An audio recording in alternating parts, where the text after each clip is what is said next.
transformatif dan signifikansi kebutuhan wanita Katolik untuk gereja, bangsa, dan masyarakat dan negara. Jadi di dalam paper saya itu memang dituliskan adalah contoh-contoh yang memang sampai saat ini dilakukan oleh organisasi, oleh wanita Katolik. Memang tantangan yang paling utama dari organisasi kita adalah masalah kaderisasi. Kaderisasi itu sangat lambat, artinya kita butuh suatu terobosan yang bisa merangkul anak-anak muda, wajah-wajah baru yang mempunyai ide-ide kreatif yang kreatif, sehingga mungkin ini menjadikan kegiatan-kegiatan di wanita Katolik juga lebih kreatif. Dan selama ini saya banyak mengambil contoh yang dilakukan di DPD Jakarta. Kami selama ini selalu bergandeng tangan dengan keuskupan dan di masing-masing cabang juga bekerja sama bermitra dengan paroki untuk bersama-sama bergerak sehingga merupakan suatu gerakan bersama dari seluruh keuskupan dan paroki sesuai dengan tema ADAS keuskupan saat itu. Jadi memang wanita Katolik tidak bisa terlepas dari gereja, selalu menjawab kebutuhan gereja. Dan kedepannya mungkin salah satu cara untuk kita bisa merangkul anak-anak muda sehingga masuk di dalam organisasi adalah mungkin dengan cara ketika kita melakukan kegiatan kita mengajak bermitra juga dengan, kalau di gereja itu ada OMK, kita bermitra dengan OMK, bermitra dengan Legio Maria, bermitra dengan perangkat-perangkat karya lain sehingga kita bisa bekerja sama. Dari situ kita akan maksudnya pihak lain akan melihat, oh wanita Katolik seru ya, gitu. Dari situ kita bisa akan mengajak. Contoh yang paling mudah adalah ketika kita melakukan wanita Katolik sering sekali melaksanakan namanya baksos, kita berbakti sosial, mau nasi bungkus atau sembako, itu kan selalu kita laksanakan untuk masyarakat sekitar. Mungkin kita juga bisa mengajak anak-anak muda, mungkin paling gampang adalah anak-anak kita untuk membantu untuk mengedarkan. Dengan begitu mereka akan melihat bahwa wanita Katolik itu bukan hanya sekedar ibu-ibu yang berkumpul, tetapi kita melakukan sesuatu. Dan mereka juga bisa memberikan sedikit masukan, mungkin ide apa yang bisa dilakukan. Dan salah satu kemarin itu 2 tahun lalu kita mengalami yang namanya pandemi COVID-19, di mana kita semua tidak bisa berkegiatan. Satu hal yang sangat membanggakan, ini di DPD Jakarta ya tentu saja, karena saya berada di DPD Jakarta. Ibu-ibu wanita Katolik itu bergerak dan mau untuk belajar digital, sehingga yang tadinya HP itu hanya untuk terima telepon atau SMS, itu sudah bisa digunakan untuk Zoom, untuk Gmeet atau segala macam. Itu adalah suatu terobosan. Kemudian terobosan kedua adalah ibu-ibu sudah mengenal yang namanya media sosial.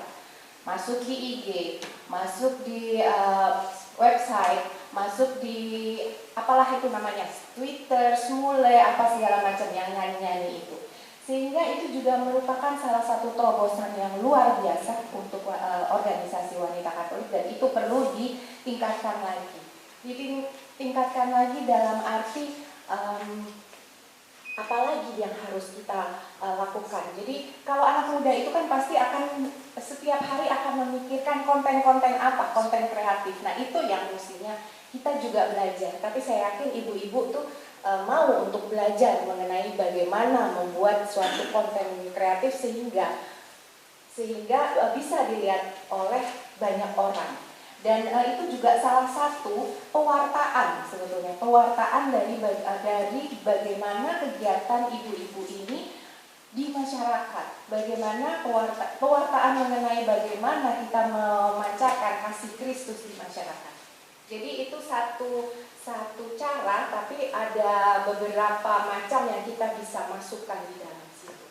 Dan itu yang istilahnya terobosan yang harus kita lakukan adalah salah satunya yang mengenai kaderisasi. Dengan kita berada di medsos dan kita membuat suatu konten kreatif, itu menjadikan apa ya, menarik. IG-nya menarik, website-nya menarik, mungkin akan muncul di Twitter, Smule, apa segala macam. Seperti itu. Itu salah satu cara. Di samping spirit awal dari wanita Katolik untuk kepedulian dan bela rasa itu juga terus ditingkatkan, terus disempurnakan, terus kita mengajak semua orang untuk melaksanakan itu. Dan peluang-peluangnya sebetulnya untuk wanita Katolik itu masih sangat banyak, sangat besar. Hanya saja kadang-kadang kita sering tidak melihat, karena kita melihat jauh ke depan, padahal sebetulnya peluangnya itu ada di depan mata. Itu yang kadang-kadang kita juga lupa. Dan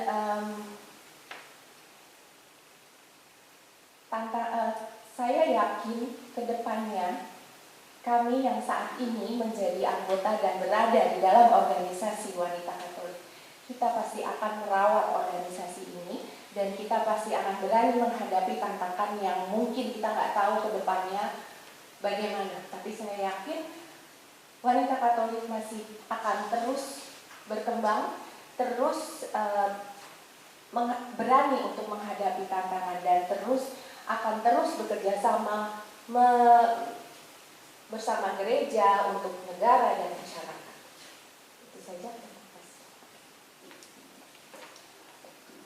Waktunya yang Ibu yang dipakai adalah 6 menit 53 detik. Apakah mau ditambahkan Ibu? Sudah cukup, baik. Untuk selanjutnya Ibu akan berdiskusi dengan para panelis. Silahkan dari Romo dulu, Baik, terima kasih. Saya akan keluar dari yang dibicarakan, tetapi saya akan berangkat dari teks yang ditulis. Karena dari teks yang ditulis ada satu bacaan buku WKRI Sekali Layar Terkembang Pantang Surut ke Belakang, tulis oleh Pak Yaskun Cahyono yang kemarin menjadi duta besar dan Pak Paulus Surasti. Buku yang sangat menarik. Nah, ini dia, di dalam teks ini menjadi sangat pelik karena ditulis satu kalimat. Tahun 1924 lahir Pusara Wanita Katolik yang diprakarsai oleh Ibu R.A. Maria Sulastri.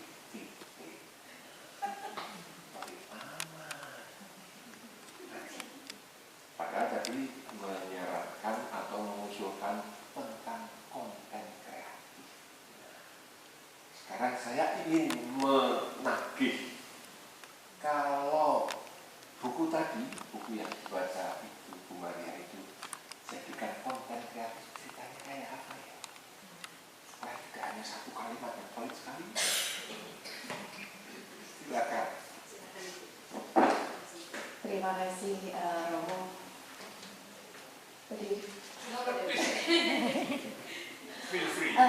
Jadi gini, kalau misalnya buku itu kita menjadikan suatu itu sebetulnya mengenai sejarah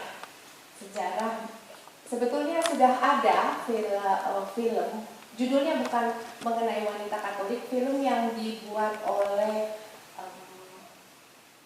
saya lupa, tapi itu oleh Puspasnya Yesuit, itu mengenai guru-guru sekolah Mendut, sekolah guru putri Mendut. Nah, di situ menjadi salah satu cikal bakalnya berdirinya si wanita Katolik ini. Nah, mungkin kita bisa membuat suatu film beda dengan misalnya bagaimana si Bu Maria Sulastri bersama teman-temannya itu ada pemenggalan teman-temannya nggak ditulis di situ. Jadi bagaimana Ibu Maria Sulastri dan bersama teman-temannya ketika itu peduli dan berbela rasa terhadap kaum perempuan. Nah, itu mungkin kita bisa dengan gaya sekarang yang ya saya bukan yang hore-hore, tetapi dari situ mungkin di jalan-jalan kemana nanti melihat ada ibu-ibu yang bagaimana gitu yang tertindas atau segala macam. Nah, mungkin dari situ nanti ayo dong sini gitu. Lalu muncullah membangunlah, berdirilah wanita Katolik. Kemudian tujuannya apa? Tujuannya membantu ibu-ibu yang tertindas. Ini Mungkin seperti itu ya. Anggap bahwa kami nggak tahu ya. Anggap kami bahwa nggak tahu. Ibu Sulastri itu awalnya bergeraknya di apa sih? Lokasinya apa lokasi? Ibu Sulastri itu sebetulnya putri seorang migran. Lokasi beliau mereka itu berdirinya di mana? Di daerah Jogja, di daerah Mendut. Pekerja bersama dengan pekerja apa itu? Bersama dengan buruh rokok. Nah, itu kan lalu menjadi lebih visual kan. Ya. Lalu spiritnya apa itu? Ya, spiritnya adalah kepedulian dan bela rasa tadi untuk mengentaskan kemiskinan, kebodohan dan keterbelakangan dari kaum perempuan. Yakin gitu. Buruh itu apa yang diperlukan apa buruh? Buruh uang, tapi kan uangnya kan itu kan. ditekan gitu. Nah itu yang diperjuangkan apa ya? Juang pertama. Upah yang equal, yang adil. Upah yang keadilan di perkara upah, jangan melontar-melontar, gitu kan? Jadi supaya lalu konten kreatifnya juga kena, spiritnya juga kena, gitu ya. Spiritnya juga kena. Nah, kalau begitu, karena tadi kan bagaimana menjembatani antara sejarah yang dibaca ini kemudian menjadi konten kreatif dan kemudian yang menjadi keprihatinan salah satunya adalah wanita Katolik itu bukan hanya ibu-ibu yang berkumpul, bukan hanya ibu-ibu yang berkumpul. Kalau bukan hanya ibu-ibu yang berkumpul, lanjutannya apa? Kalimatnya selanjutnya apa? Bukan hanya ibu-ibu yang bukan hanya itu loh, apalagi.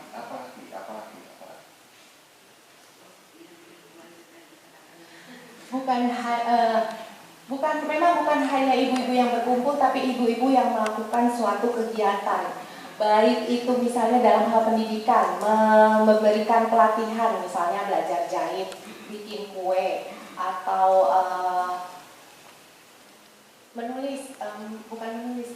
illiterate, buta huruf, kerjaan pakai A, karena masih banyak kan yang orang Indonesia sebetulnya yang masih buta huruf. Saat ini masih ada. Nah, itu juga salah satu menjahit. Nah, itu juga artinya gini. Kita wanita Katolik, ibu-ibu itu berkumpul untuk memberikan ilmu, mengasah kemampuan dari sesama kita. Sesama itu artinya dari ibu-ibu yang lain. Itu juga kalau misalnya membuat kue, saya nggak bisa masak, jadi saya belajar memasak. Saya nggak bisa bikin kue, saya belajar dari siapa? Dari yang bisa. Seperti itu sebetulnya. Dan ini pertanyaan saya supaya masih ada 1 menit. Nah, kalau pada eranya Maria Sulastri bukan ibu-ibu tapi gadis-gadis di bawah 30 tahun, sekarang kok di atas 50 tahun, gimana itu memutar balikan? Coba gimana itu memutar balik? WKRI masa itu di bawah 30 tahun, sekarang coba gimana itu memutar balik? Terima kasih Romo. Itu tadi yang sebetulnya saya lebih kepada kaderisasi yang berjalan lambat. Karena jujur organisasi WKRI di cabang saya aja saya bersama dengan teman-temannya ibu saya gitu sekarang. Nah, itu juga keprihatinan sebetulnya kita semua, bagaimana kita menggandeng ibu-ibu muda. Memang saat ini karena tuntutan zaman, ibu-ibu muda masih harus mencari pemasukan, mereka harus bekerja sehingga memang agak sulit untuk bergabung di wanita Katolik. Tapi itu merupakan tantangan sebetulnya untuk organisasi. Bagaimana kita bisa membuat wanita Katolik ini menarik untuk kaum ibu-ibu yang bekerja ini. Mungkin bisa aja dilakukan pertemuan setelah pulang kantor. Pulang kantor, kalau di Jakarta itu pulang kantor bisa jam 11 malam sampai ke rumah ya. Tapi misalnya dilakukan di Sabtu Minggu gitu kan, Sabtu Minggu 1 jam saja kita bertemu. Nah, itu juga salah satu cara dan salah satu tantangan dan salah satu usulan untuk bagaimana kita menyikapi supaya yang menjadi anggota WK itu balik tidak 50 tahun begitu istilahnya. Begitu ya. Terima kasih Bu Yanti. Selanjutnya dengan Ibu Vin, dipersilakan Ibu. Mbak Yanti yang muda dan cerita. Saya menjadi tergelitik dengan sejarah wanita Katolik. Pertanyaan saya adalah kalau dulu pada tahun 1924 ibu-ibu dan gadis-gadis Katolik yang ada di Kidologi, Parapi Kidologi bersama Romo Tandris mencanangkan dirinya apa tadi Romo Pakreaken atau Romo Pusara Wanita dengan perjuangannya adalah memperhatikan harkat dan martabat perempuan, terlebih buruh pabrik rokok Tarumatani yang mendapatkan gaji berbeda, ada diskriminasi di sini. Juga tentang pendidikan, banyak sekali perempuan-perempuan yang buta huruf. Kemudian di bidang susila, banyak sekali perempuan-perempuan gadis-gadis yang dijadikan budik. Nah, pertanyaan saya hanya satu untuk masalah sejarah ini.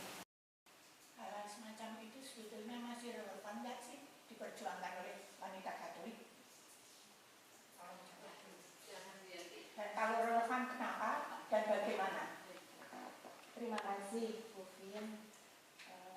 Saya jawabnya agak-agak karena Bu Vin senior saya dan saya sangat mengagumi sebetulnya. Sebetulnya kalau untuk permasalahan pelecehan dan permasalahan upah buruh di sebagian tempat masih relevan karena memang belum merata. Artinya apa? Sekarang kita tahu ada namanya undang-undang PPRT juga sudah masuk ke DPR, RUU PPRT. Itu juga salah satu keprihatinan juga kita untuk supaya karena gini, pekerja rumah tangga itu kebanyakan perempuan dan kebanyakan juga ya maaf aja gitu. Mungkin ada sebagian dari kita yang kita menganggap keluarga, tapi banyak dari kita juga menganggap dia bukan siapa-siapa, sehingga upahnya pun kecil. Hari ini dikasih, bulan depan mungkin lupa, gitu ya. Enggak. Dan banyak juga yang ditindas juga gitu untuk PRT ini, untuk pekerjaan rumah tangga. Ada yang disuruh kerja dari jam 12 malam sampai besok harinya lagi 24 jam tidak bisa istirahat. Nah, itu juga mau nggak mau kita sebagai wanita Katolik juga harus memperhatikan. Jadi kalau menjawab pertanyaan Ibu, saya jawab masih relevan. Karena masih sampai hari ini, meskipun sudah ada Komnas HAM, ada banyak sekali organisasi perempuan, tetapi entah kenapa perempuan kadang-kadang masih sering ditindas. Kadang-kadang ya. Tapi kadang-kadang juga menindas. Ya, kadang-kadang juga mohon maaf, ini memang maksudnya ini realistis ya. Kadang-kadang kita sendiri lupa bahwa kita sebetulnya sebagai perempuan itu memang harus maju, tetapi sebagai perempuan itu tugas kita sebetulnya yang utama adalah mendidik anak. Kalau punya anak ya, tugas utama adalah itu. Karena ada seorang tokoh itu yang selalu saya ingat, karena dia selalu bilang gini, mendidik satu perempuan artinya mendidik satu bangsa. Jadi ya karena seorang perempuan itu adalah pendidik utama dari pertama di keluarga.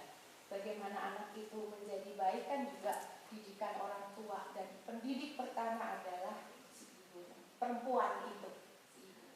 Begitu Bu. Pertanyaan berikutnya, kalau tadi di dalam paparan, Mbak Yanti itu bicara tentang sosial media dan sebagainya ya, yang aku nggak muncul. Aku karena temannya Ibu Bruno. Kemudian saya bertanya, apakah sosial media itu bisa menyelesaikan semua masalah? Atau Yanti juga masih melihat ada kebutuhan offline, rapat offline? Atau cukup dengan di WA group atau di Zoom atau apapun lah namanya tadi, meeting-meeting di situ tidak perlu ada kunjungan, cukup saja buka laptop, kita udah jumpa. Apakah seperti itu? Sehingga kemudian bagaimana caranya menyampaikan kebijakan-kebijakan ke seluruh Indonesia atau menyusun kebijakan, apakah masih juga diperlukan offline atau enggak? Terima kasih Bu Vin. Sosial media itu hanya salah satu alat, salah satu sarana untuk menyampaikan pewartaan ini. Salah satu alat, masih banyak. Dan kebutuhan kita untuk bertatap muka itu sangat besar. Karena dengan bertatap muka kita mengetahui bahasa tubuhnya bagaimana, ekspresi mukanya bagaimana. Mungkin kalau di Zoom kelihatan gitu kan kita bagaimana. Cuma rata-rata kalau di Zoom, maaf ya off cam karena sinyal gitu, sehingga kita tutup kamera. Tetapi kalau misalnya kita bertatap muka, kita akan bisa melihat secara langsung bagaimana reaksinya, bagaimana ekspresinya. Itu untuk kebutuhan tatap muka. Jadi tatap muka tetap harus dibutuhkan. Karena dengan tatap muka kita juga merasakan sentuhan, afeksi. Ketimbang kalau di balik layar kaca kan ya, oh ya udah di layar kaca, kadang-kadang nggak ada sinyal, mati pula itu kan. Kalau kita tatap muka mau nggak mau, kamu suka nggak suka, saya bertemu seperti itu. Dan kalau misalnya ini konteksnya untuk seluruh Indonesia, saya sih berharap begini. Bagaimanapun juga kita juga harus melakukan tatap muka ini. Tidak kenal maka tidak sayang. Kenal itu maksudnya kenal kita berhadapan, kita merasakan bagaimana saya mengenal orang itu. Tapi kalau misalnya kita cuma lewat Zoom kan kita tidak merasakan itu. Jadi kalau seandainya Yanti terpilih, itu pleno-pleno masih tetap jalan ya? Ya, tidak pleno dengan Zoom. Ada satu lagi, kembali lagi tadi apa yang dipaparkan oleh Mbak Yanti, bahwa WKRI harus menjawab kebutuhan gereja. Ya, catatan itu begitu. Nah, bagaimana kemudian visi misinya wanita Katolik sendiri?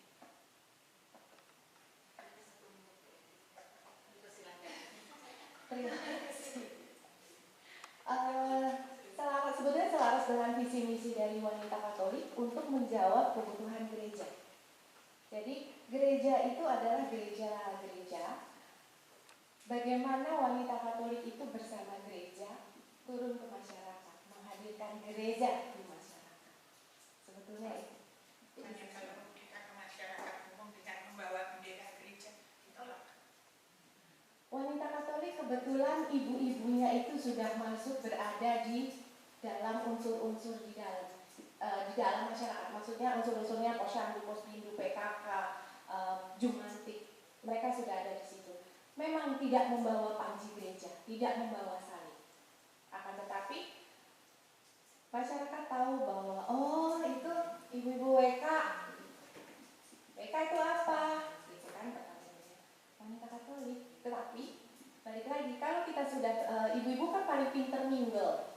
menjadi satu. Kalau kita sudah berada di dalam perangkat-perangkat itu mereka sudah lebur menjadi satu. Jadi tidak. Secara pribadi iya, tetapi secara kita bicara tentang organisasi, bukan pribadi-pribadi. Gitu. Maka memang harus diperhatikan, kita membuka di pikiran kita, apalagi Mbak Yanti nanti menjadi pimpinan nasional yang kemanapun itu nanti capnya ada di sini. Wanita Katolik. Nah itu gilirannya wanita Katolik. Nah pengalaman saya masuk ke masyarakat menggunakan wanita Katolik itu, apalagi kalau di daerah Banten dan sebagainya pasti ditolak. Nah jadi memang ingat wanita Katolik adalah Mas. Ya, terima kasih Bu. Baik, terima kasih. Untuk selanjutnya dari Romo Edi. Terima kasih Mbak Yanti. Bicara tentang perempuan, apalagi di dunia usaha padat karya, itu rata-rata yang bekerja di sana adalah perempuan. Yang masalahnya berputar pada satu, mereka itu sudah terformat sebagai mesin industri. Yang kedua, keterbatasan level pendidikan. Nah yang ketiga, waktu mereka sangat terbatas. Sehingga cita-cita apapun yang kita bangun untuk mengangkat martabat para buruh ini, terutama perempuan, itu akan selalu menghadapi tembok yang sangat kuat. Kita kira-kira sebagai wanita Katolik yang notabene didirikan oleh seorang Ibu Sulastri yang benar-benar concern terhadap masalah buruh perempuan. Kira-kira sekarang mau bertindak apa wanita Katolik itu? Nah, dengan nanti terpilih sebagai presiden.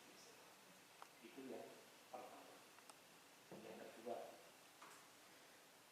Anda mesti melakukan positioning atas organisasi besar ini yang sebentar lagi akan berumur 100 tahun, tapi sekaligus berada di arus perjalanan bangsa yang selalu diarahkan kepada Indonesia Emas 2045. Dan kalau boleh saya katakan itu adalah perjalanan jangka panjang karena 21 tahun ke depan. Tetapi juga jangka menengah karena jabatan sebagai presidium itu kan 5 tahun dan itu berarti ada di 2023-2028. Bagaimana organisasi ini mau diposisikan dalam konteks besar ini? Dua itu saja. Terima kasih Romo Edi. Ya, saya bingung jawabnya. Saya mencoba menjawab untuk pertanyaan pertama mengenai bagaimana caranya wanita Katolik untuk membantu para buruh perempuan ini yang sekarang memang kebutuhannya adalah ya, kebutuhan makan, kebutuhan uang. Jadi ya kami tetap mendampingi, paling tidak kami mencoba membantu lewat keluarga. Kalau misalnya ibu bekerja, bapak bekerja, anak-anak itu kan di rumah. Maksudnya anak-anak kalau masih kecil itu kalau di rumah kan nanti tidak berpendidikan. Nah, kami mencoba, contohnya adalah salah satu karya pelayanan dari DPD Jakarta adalah TPA. TPA itu kita mengasuh anak-anak para buruh pekerja. Jadi itu salah satu kita berpartisipasi dalam membantu. Mungkin kalau misalnya tidak ada TPA juga ibu sang ibu yang menjadi buruh pusing memikirkan bagaimana anaknya di rumah ngurusin siapa yang ngurus, atau ada tambahan, harus ada biaya tambahan untuk pengasuh yang mana pastinya lebih mahal, belum lagi urusan makanan. Nah, itu adalah salah satu cara wanita Katolik membantu, hanya membantu, mungkin hanya 1% membantu, tapi paling tidak itu sudah mengurangi pikiran dari orang tua bagaimana mendidik anaknya. Itu paling tidak ya, kita membantu dalam hal itu. Saat ini baru itu yang saya bisa sampaikan. Mungkin kedepannya ada ide-ide baru yang bisa dari sisi lain yang bisa kira-kira kita membantu dalam hal pendidikan untuk anaknya. Dan untuk menaikkan upah buruh, kita juga bisa membantu juga. Kita nggak turun demo, tapi untuk mengenai undang-undang buruh itu juga salah satunya membantu ya, turut berpartisipasi, tetapi tidak turut langsung frontal gitu, tidak, tapi turut membantu.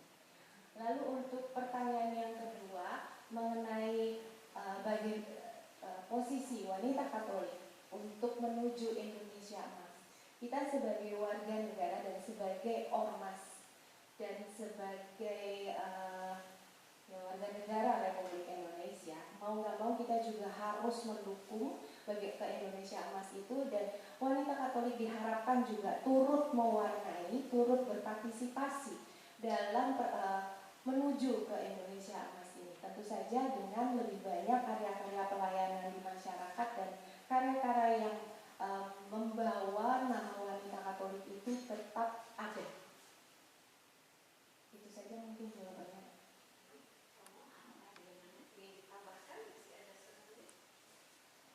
PPA itu kan program atau kegiatan yang sudah ada gitu kan, dan ibu lebih memikirkan mengenai gimana ini dikuatkan, syukur bisa dimultiplikasi atau diperbanyak ya. Lalu yang tadi masih dijanjikan kan, semoga nanti bisa menemukan bentuk-bentuk lain kegiatan untuk pemberdayaan buruh perempuan. Saya doakan. Terima kasih Romo. Terima kasih Romo dan Ibu. Selanjutnya para ibu silakan, ada waktu 12 menit. Kita akan membuka pertanyaan. 3 pertanyaan, Ibu dulu silakan.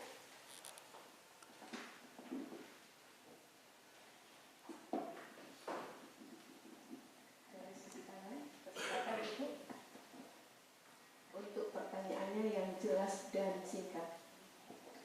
Terima kasih. Terkait pernyataan dari Ibu Vin bahwa WKRI akan membawa nama organisasi di setiap kita berkegiatan. Pertanyaan saya, di tahun ini adalah tahun politik. Apa action apabila Ibu Yanti nanti sebagai terpilih? Apa action konkret WKRI dalam tahun politik tersebut? Terima kasih. Terima kasih untuk pertanyaannya. Wanita Katolik itu adalah organisasi massa, bukan organisasi politik. Action kita adalah kita mengedukasi, meliterasi para anggota untuk memilih yang bijak. Itu saja. Karena maksudnya di sini adalah supaya kita mengajak keluarga juga untuk memilih, tidak menjadi golput. Jadi caranya adalah kita memberi edukasi, meliterasi para anggota untuk memilih dengan bijak.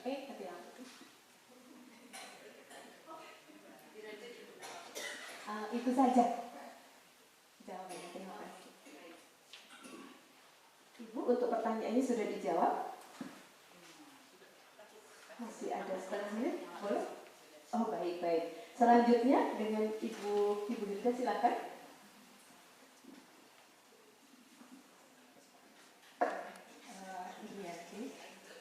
Kita masih banyak persoalan ya, khususnya di Indonesia Timur ya, masalah trafficking. Indonesia Timur itu kuat sekali ya.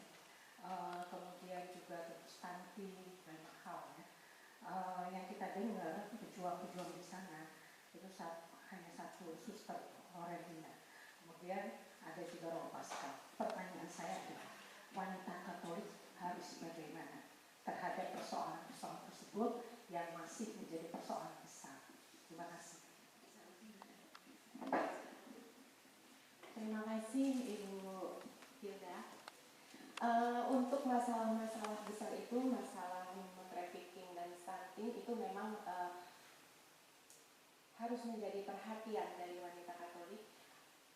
Sebagai contoh maaf ini saya mengambil contoh yang di Jakarta saja karena kami bergiatnya di Jakarta. Jadi untuk di Jakarta itu kami bekerja sama dengan Suster Irene dan kita mendukung untuk bukan mendukung, artinya gini, kita mendukung untuk pencegahan human trafficking ini dengan lagi-lagi memberikan edukasi, literasi untuk para anggota. Paling tidak para anggota itu tahu, sehingga kalau tahu mereka akan bertindak dalam arti kalau ada apa-apa menghubungi siapa. Jadi bukan bertindak sendiri, karena kita kan dalam berkomunitas itu kan kita harus bermitra dengan orang lain. Kita tidak bisa bertindak sendiri. Nah, dengan begitu harapannya kalau kita semua paham dan bekerja sama, itu harapannya akan paling tidak mengurangi. Karena kalau untuk memberantas itu harus butuh effort yang sangat luar biasa. Dan begitu juga untuk stunting, caranya paling tidak adalah kita memberi makanan tambahan, makanan gizi bertambahan. Itu beberapa dari cabang kami sudah melakukan di beberapa posyandu, menambah makanan bergizi, sehingga itu juga mengurangi berkembangnya stunting ini. Terima kasih. Baik, dengan Ibu sudah. Baik, selanjutnya Ibu silakan.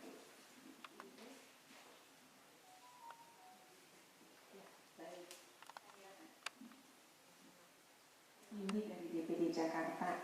Pertanyaan pertama, latar belakang Ibu, apa yang membuat Ibu berani untuk berdiri di situ sebagai balon? Ya, yang pertama sederhana aja Bu. Dan apa nanti yang merupakan program unggulan Ibu membawa kami 5 tahun ke depan?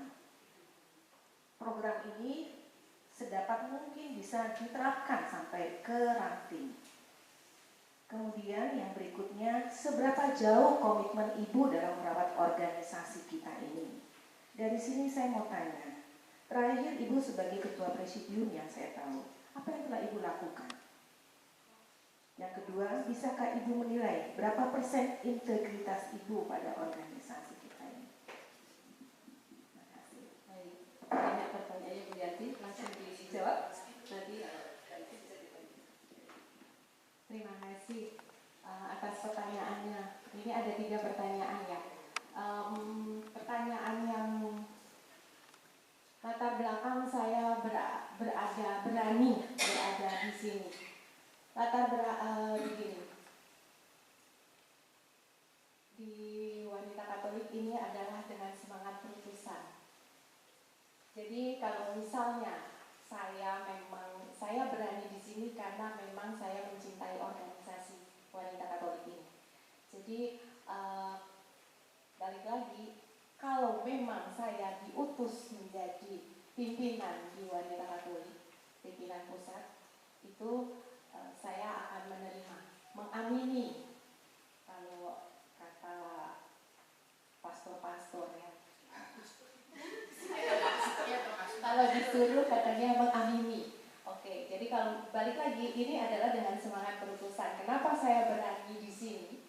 Karena tadi itu saya mencintai organisasi wanita Katolik ini. Itu saja. Dan kemana saya mau membawa organisasi ini?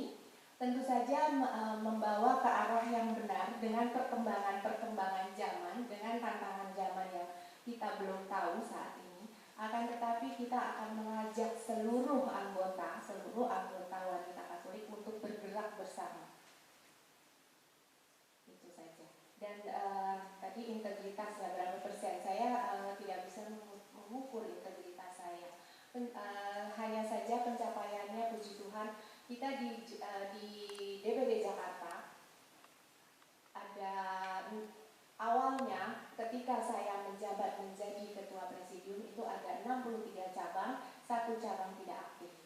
Dan puji Tuhan, saya hanya bersyukur kepada Tuhan, 1 cabang yang tidur cantik akhirnya mau bergiat dan kita bergerak bersama. Jadi kita mengajak cabang itu karena mereka itu ibu-ibunya itu sebetulnya takut. Wanita Katolik itu ngapain sih? Wanita Katolik itu apa sih? Jadi kami hanya mendorong, mengajak ibu-ibu untuk mari kita bergerak bersama, kita bergandeng tangan. Kalau misalnya kita mengajak untuk bergandeng tangan, otomatis ibu-ibu akan merasa nyaman. Dan kami hanya mengatakan mari bergiat saja dulu. Nanti kita arahkan ke yang baik dan benar. Dan ada satu cabang yang sedang kami dekati dan semoga cabang ini, paroki ini bukan cabang karena ini belum menjadi cabang. Paroki ini ibu-ibunya mau menjadi membentuk wanita Katolik. Saya rasa itu salah satu pencapaian dan saya nggak tahu itu berapa persen integritasnya. Dan mengenai juga integritas, saya akan terus menyelesaikan tugas saya di DPD Jakarta sampai akhir Desember nanti. 1 Desember kita akan mengadakan konferda karena para 16.000 anggota itu 16.000 sekian anggota pada tahun 2019 itu memberikan mandat ke saya untuk menjadi pimpinan. Nah, mandat itu yang sampai saat ini masih saya pegang kuat-kuat. Jadi itu yang menjadi modal saya gitu, dan menjadi harapan saya bukan harapan, itu saya harus menyelesaikan sampai tanggal 1 Desember. Saya memberikan mandat sebagai ketua presidium kepada para pemegang mandat putusan. Mungkin itu jawabannya, semoga masuk. Para Ibu masih ada waktu 2 menit. Apakah ada yang ingin ditanyakan kembali? Silakan.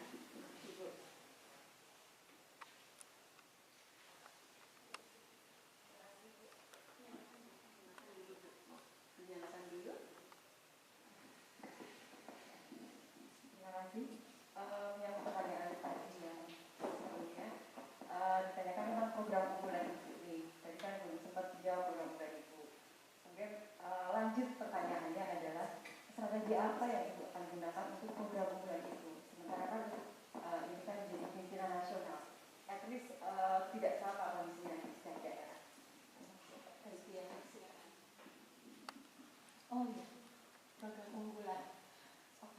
Program unggulan pastinya kami akan saya akan melanjutkan unggulan yang sekarang berjalan, yaitu PPUK, itu sudah pasti. Kemudian untuk pencegahan stunting dan juga untuk mungkin menambah nilai trafficking. Dan bagaimana implementasinya di masing-masing daerah itu tergantung dari situasinya. Jadi begini maksudnya, mungkin kita membuat suatu program, lalu implementasinya bagaimana kita mengaplikasinya itu tergantung situasi masing-masing daerah. Tentu saja untuk nggak usah jauh-jauh, untuk di Jakarta dengan mungkin di Bogor atau di Jawa Barat itu metodenya mungkin beda, tetapi programnya sama. Jadi disesuaikan saja dengan lingkungannya. Bagaimana kita menyesuaikan? Ya otomatis kita harus turun ke bawah, kita harus melihat langsung bagaimana situasinya. Dengan begitu kita bisa melaksanakannya dengan baik dan mudah-mudahan programnya bisa berjalan dengan baik juga, meskipun pastinya akan mengalami berbagai tantangan. Nah, tantangan itu yang akan menjadi modal kita untuk belajar menyesuaikan bagaimana mencari cara yang baik. Terima Waktunya tepat sekali 45 menit. Terima kasih untuk Bu Yanti, terima kasih untuk para tamu dan ibu semua. Baik, kita akan masuk ke bakal calon selanjutnya. Terima kasih Bu Yanti.